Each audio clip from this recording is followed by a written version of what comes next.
Hi, everyone, and welcome back to Conscious Clicks. I'm your host, Chelsea Chang, and this is the podcast where we explore how social media shapes the way we shop and how we can make more mindful choices in a digital world. In our last episode, we dove into the scroll effect, that invisible pull that makes us want things we didn't even know we needed until social media convinced us otherwise. Today, we're shifting gears a little and heading directly from the other side, the business owners. I'm so excited because we have a very special guest with us, Florence Ko, the owner of Furnitalia, a Manila-based furniture shop that blends timeless design with modern living. She's here to share her journey as an entrepreneur and also talk about what it's like navigating the world of social media as a business owner. Let's go to her office and have a talk with her. To start us off, can you tell us a little bit about your business, Furnitalia? How did it all begin? Okay, as you will see from the title Furnitalia, it's a it's a short version of furniture from Italy. So it all begins 2 decades ago, I said, because at that time we're looking for a really nice and high-end furniture, but at that time I think the market is not so ready with this kind of furniture. So I thought of since we have a background with the Italians, dealing with business with the Italians, so we thought of why not bringing something from Italy, that a furniture that makes in Italy. That's how it started, and everything is just a history. Oh, okay.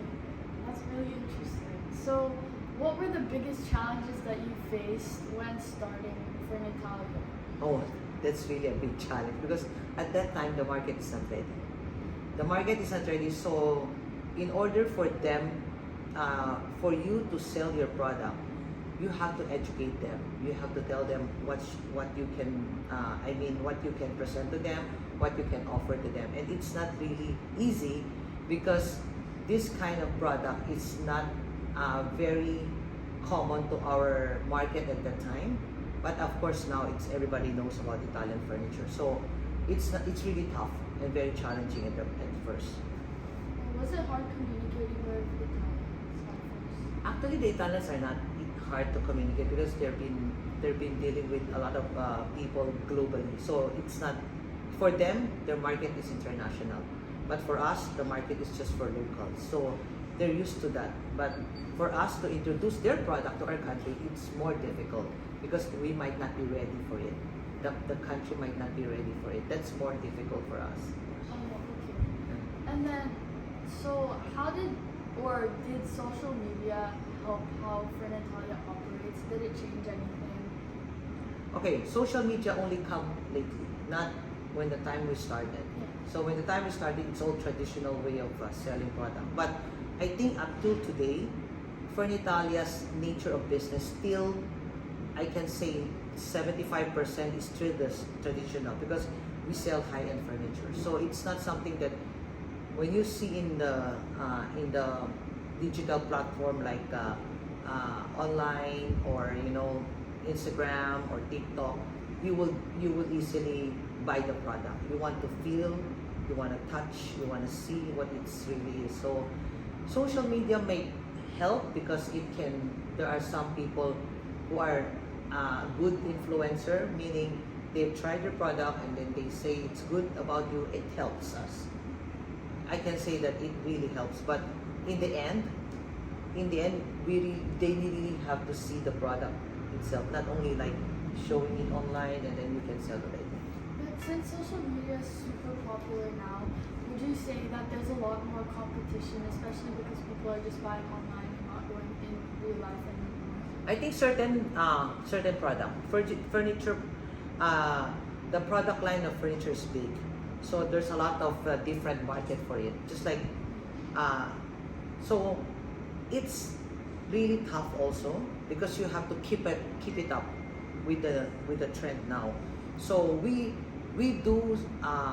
have to really think of a way that we can deliver this kind of marketing through social media, which people will appreciate and really will trust in you by only seeing you online.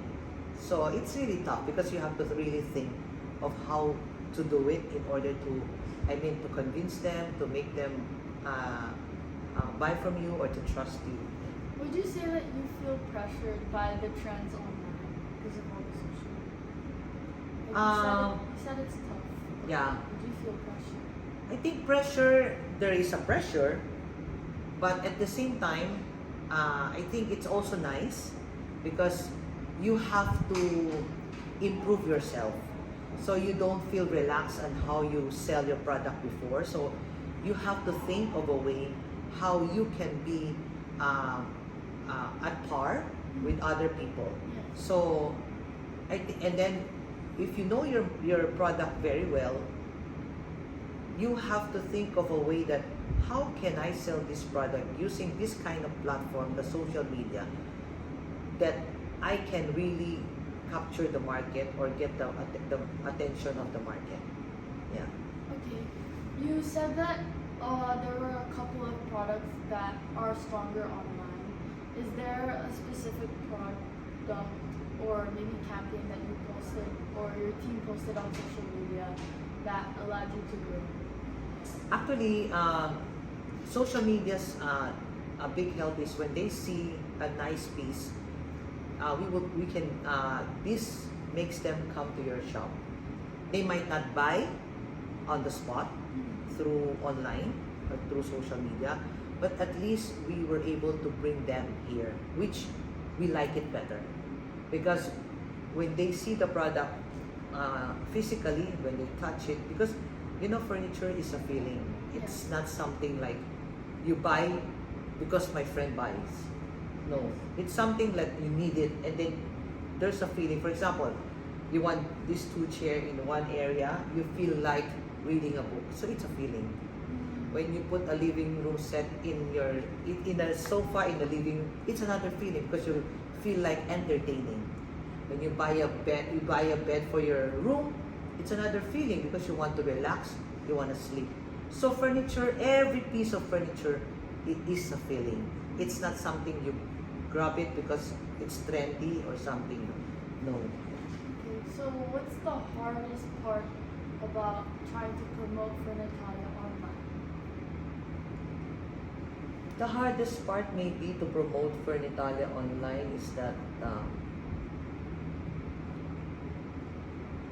I think we cannot sell, for example, if they see it online, we cannot grab the sales immediately.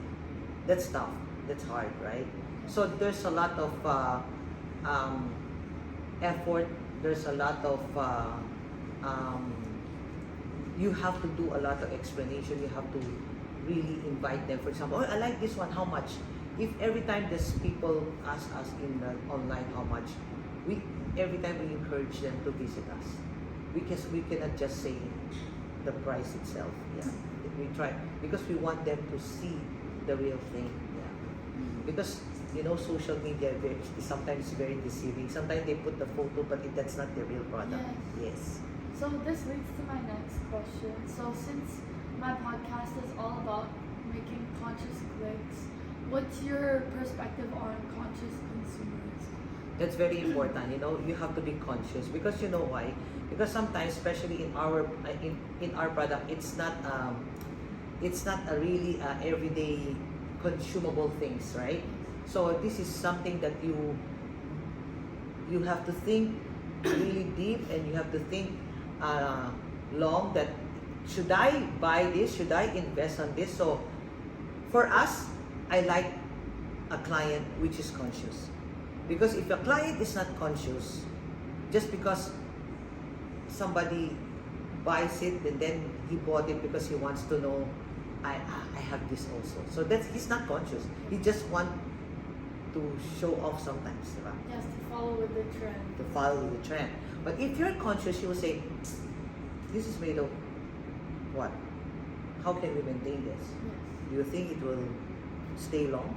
Do you think how many years do the foam will sag?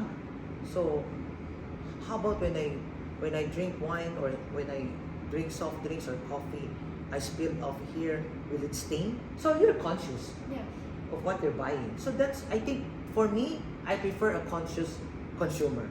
Okay. Because for us, our product is more at this level of can I mean we can really cater to the to client or to market who is really conscious, because we know that our product is really good. Oh, yes. No. Have you ever had an experience where your clients just bought something online and didn't come to the real store? Not that I think of. I don't know. Parang so usually they just maybe some. Actually, I really I forget. Yeah, most of them they ask the price, but we really, as I said earlier, we encourage them to come to the show. Yeah, yeah. Well, let's say you had someone buy something online. What would you say is the difference between if they were to buy online versus if they were to Maybe those people will buy online for us. They know the brand already. How do you balance running your business, which needs to sell, but also encouraging people to buy thoughtfully, so thinking consciously again? Okay. about their choices? So I prefer clients not buying more, not buying something, but I mean, what I mean is, they better buy a better furniture, not a more furniture. For example, in that area, you can put a lot of things, right? But not really a good one. So I prefer them to buy few, but better quality. Okay. So, for small business owners in Manila, what would be the advice that you give them? Don't give up. That's it, because it's tough. Because sometimes you have so much dream, you have so much forecast, you have so much plan, or by this time I want to sell how much by this time. I think those are something like prediction, or I don't know how you call it, analysis. So but I don't believe in that, because it took one day at a time. We don't know. So when the time comes, for example, you sometimes feel, oh, am I doing the right business or not the right business?